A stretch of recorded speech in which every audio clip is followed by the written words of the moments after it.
Hello, everyone. Not surprisingly, nobody in Ukraine is buying any of Putin's act. Particularly suspicious is Russia's refusal to adopt a staged approach, like agreeing to a quick ceasefire, and so that everybody could basically take stock and then decide what to do next. Not to mention the fact that Russia's assurances that they want peace are somewhat undermined by the fact that they are still bombing the shit out of Ukrainian civilians. I spoke to my parents just a few hours ago. They are alive, but they're being bombed constantly, usually like every 2 to 3 hours. Frequently at night, but by day too. Doesn't matter. How are people of Ukraine expected to believe that Putin wants peace if they have shit raining on their heads? Explain that to me. Particularly when things that are destroyed are not military targets and don't look like military targets.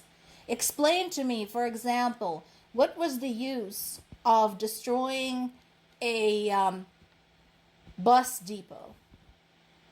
What was the use of that? This is for public transportation? I know exactly what it is because a family member of ours, a great uncle, participated in its construction 50 years ago, and now it's been destroyed. What was the use in damaging a university building? I studied in that building for 2 years. It's a historic building. It's been damaged. What is the point in targeting kindergartens, hospitals, restaurants, and constantly talking about how much you want peace? In addition to a ceasefire, this is something that is not covered in this particular article, but it has been covered in other article. Another thing that Ukraine was going to suggest was a complete POW exchange. I mentioned it quickly yesterday. So we give them all of theirs and they return back all of ours, right? But I can tell you Russia is not going to agree to that, and I can tell you why. So Russian POWs in Ukraine are safer in Ukraine than they would ever be anywhere in Russia. Ukrainian people are feeding them, clothing them, keeping roofs over their heads, providing them with free medical care. What's not to love? Ukrainian people are paying for this. So for Russia, it makes no sense to bring them home. They're fine. They get calls to call their families to tell them they're okay. They're fine. On the other hand, Russia has Ukrainian POWs whom they're torturing and starving and beating to get information out of them. And they're going to continue doing so as long as they can. And then when there's nothing left to squeeze out of them, they're going to kill them. I know this because, again, my family has a POW in Russian custody who has been in Russian custody since December of last year. And we didn't have word from him. We didn't even know he was alive until the end of April of this year, when one of the people that he was held with has been exchanged. And his family notified my family and told them that ours is alive. And now they're kind of working, trying to establish some kind of communication between them. So that's what it's like. So Russia is not going to agree for a prisoner exchange because they like it the way it is right now. They could continue torturing Ukrainian prisoners in violation of Geneva Conventions, and they can let Ukraine feed and clothe a bunch of Russian POWs who murdered Ukrainian civilians. They're fine with that. I can tell you right now that the whole swapping of territories bullshit is going to be a no-go. Not going to happen. Also, Trump has yet to say what concessions Russia will be making. What are they giving up? Show me. Something big, something tangible.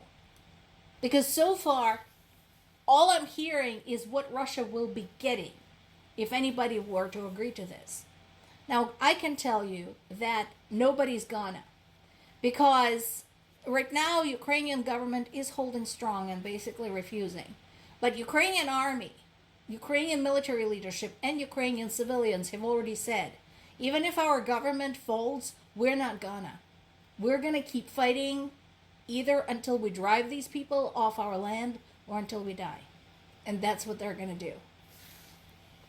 Now, this is an older article. This is from March of this year. But I think it's worth bringing back because I think people need to be reminded of this. I want to remind everybody that Ukraine has been in a military conflict with Russia for 11 years, since 2014. And this is far from the first conversation about some kind of peace agreement or ceasefire. The reason Ukrainians are basically acting like they've had it is because they've had it. Because before the full-scale invasion, there were literally dozens, if not hundreds, of conversations between Russia and Ukraine to agree to a ceasefire. A ceasefire agreement has been achieved 25 times in 8 years. 25 times. 25 times. 25 in 8 years, so that's roughly 3 ceasefire agreements per year. And each and every time the ceasefire agreement was violated by Russia. So no, Ukrainian people are not interested in making any deals with Russia anymore, because what is the point? To do so would be a classic definition of insanity, doing the same thing over and over and expecting a different result. Why would they? Explain to me, why would Ukraine trust Russia now or ever again? Or any other country for that matter. Why would any other country trust Russia? Because why? Here's something else you should Google. Google Russia's history of invading other countries. Now, this is not even complete history. This starts at, 1580, so late 16th century, right? So this doesn't even cover a few centuries of Russian invasion. But it does kind of give you a clue how a dinky, shitty little princedom of Moscovia became the size of Russia. This is how. Sucking up to enemies and invading its neighbors. Here's Russian Empire. Soviet Union. Soviet Union that claimed to be a fighter, a soldier, a warrior of peace. Bullshit. Soviet Union was just as bad. Did it stop when Soviet Union fell apart? No. The whole mess just continued. Same wolf under a different title.